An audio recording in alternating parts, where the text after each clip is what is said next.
UP सरकार और कुछ मीडिया समूह जिस सोशल ट्रेड और उसके मालिक अनुभव मित्तल पर 37 अरब रुपए की ठगी का आरोप लगाकर उसे नटवर लाल बता रही है, यह हजारों निवेशक की भीड़ उसी का जवाब है।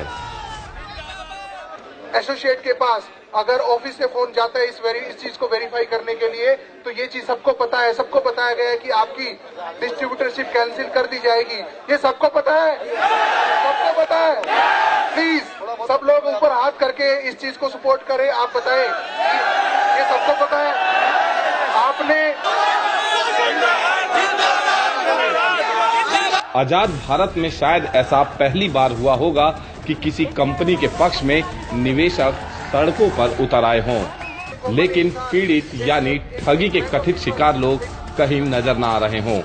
ऐसे में सवाल उठना लाजमी है कि आखिर ठगी हुई तो किसके साथ। ये पहले इतिहास के अंदर ऐसी कंपनी बनेगी और पहली कंपनी हुई है जिसके इन्वेस्टर उनके साथ खड़े हैं, और हम सब लोग 12 लाख लोग हैं, हम लोग 1 लाख लोग नहीं हैं। अनुभव मित्तल जी ने कई लोगों को जिंदगी जीने के लिए सपने दिए हैं, उनके सपने पूरे किए हैं। गवर्नमेंट को कब से हमारे पैसे की चिंता नहीं, कौन से गवर्नमेंट ने आके हमें आज तक नौकरी दी और रोजगार दिया।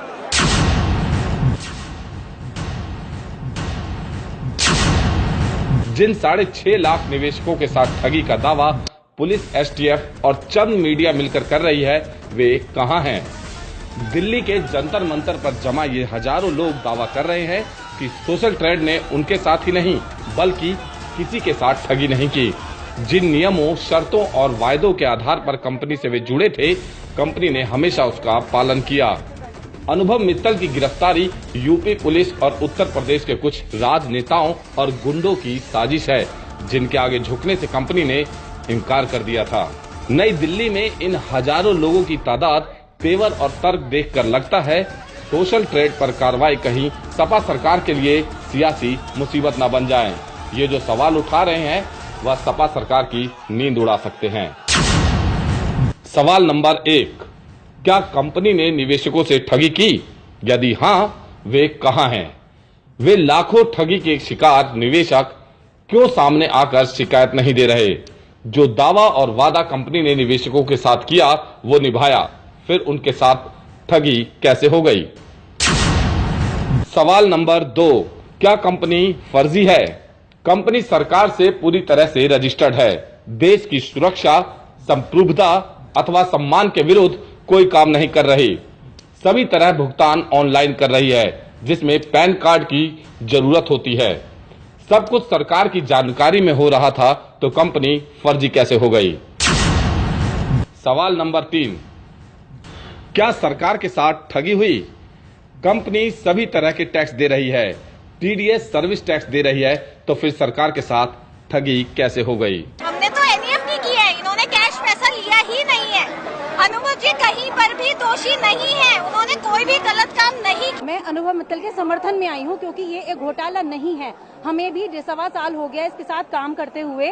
घोटाला उसको कहते हैं जब बंदा पैसे ले ले या सरकार से किसी से पैसे ले ले, उसके बाद भाग जाए। पहली बात तो भागा नहीं था, ऑफिस में था, अपनी जगह पे मौजूद था, इसकी वेबसाइट पे काम चल रहा था, और अगर पैसे नहीं भी आ रहे थे तो वहाँ से अपडेट्स आ रहे थे कि पैसे इस वजह से नहीं आ रहे हैं और इस तारीख को आपके पैसे आ जाएंगे। सोशल ट्रेड पर आरोप है कि वह पेज लाइक कराने के नाम पर ठगी कर रही थी, जबकि सोशल ट्रेड निवेशकों का कहना है कि अधिकतर निवेशक अपनी वेबसाइट, ब्लॉग अथवा अपने प्रोडक्ट को लाइक करवाते थे, ना कि अपने फेसबुक खातों को। मैं दिल्ली से आया हूँ, मेरी सोशल ट्रेड में आईडी लगाई गई है। मैंने कोई आईडी पैसा कमाने के लिए नहीं लगाई है, मेरा अपना एक ऑनलाइन बिजनेस है, उसको प्रमोट करने के लिए मैंने आईडी लगाई गई है। और उन्होंने हमें ये नहीं कहा था हम आपको पैसा देंगे, उन्होंने ये बोला हम आपकी ये सोशल ट्रेड साइट को ऊपर लेकर आएंगे इसके अंदर। और अनुभव मित्तल ने हमसे कोई गलत नहीं किया। लाख परिवारों को अनुभव मित्तल जी ने रोजगार दिया है और 10 लाख परिवारों को परिवार उसके साथ हैं। इन निवेशकों का कहना है कि यदि कंपनी 1 क्लिक के बदले 5 रुपए निवेशक को दे रही थी तो लाखों लोगों को रोजगार दे रही थी, तो सपा सरकार के पेट में दर्द क्यों हुआ? यदि कहीं कुछ गलत लग भी रहा था तो गिरफ्तारी से पहले पूरी जांच होनी चाहिए थी, जो नहीं हुई। यूपी पुलिस ने अपने ही विभाग के एक कर्मचारी को शिकायतकर्ता बनाकर कार्रवाई कर डाली और कंपनी के खिलाफ साजिश रची। डेढ़ साल से कंपनी चल रही थी, तो 1.5 साल से क्यों नहीं आवाज उठाई गई? एकदम इलेक्शन से पहले क्यों एकदम आवाज उठाई गई और एसटीएफ की टीम ने आके 2 दिन में एकदम बंद कर दिया? क्या चाहती है अखिलेश सरकार?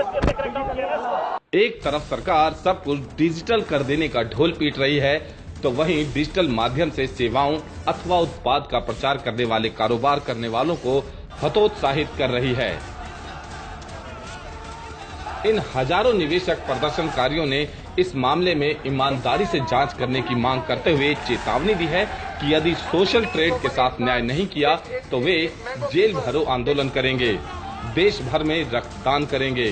कंपनी से जुड़े कुछ लोगों का आरोप है कि कंपनी से पैसे की मांग की गई थी, लेकिन कंपनी ने यह कहते हुए इनकार कर दिया कि वह कोई गलत काम नहीं कर रहे, तो पैसे क्यों दें। लेकिन यूपी सरकार ने कंपनी को फर्जी बताते हुए न केवल मुकदमा दर्ज किया, बल्कि जांच को पूरी करने से ज्यादा दिलचस्पी कंपनी और उसके अधिकारियों पर कार्रवाई करने में दिखाई। हैरत की बात है कि देश भर में कितनी ही बड़ी बड़ी मल्टी लेवल कंपनियां खुलेआम अवैध काम कर रही हैं, लेकिन उस पर कोई कार्रवाई नहीं हो रही। ऐसे में इन लोगों के आरोप और उन चर्चाओं में भी दम है कि अनुभव मित्तल को केवल पैसे की डिमांड पूरी न करने की ही सजा नहीं मिली, बल्कि बीजेपी के बड़े नेताओं से नजदीकियों की भी सजा मिली है। दिल्ली दर्पण टीवी ब्यूरो रिपोर्ट।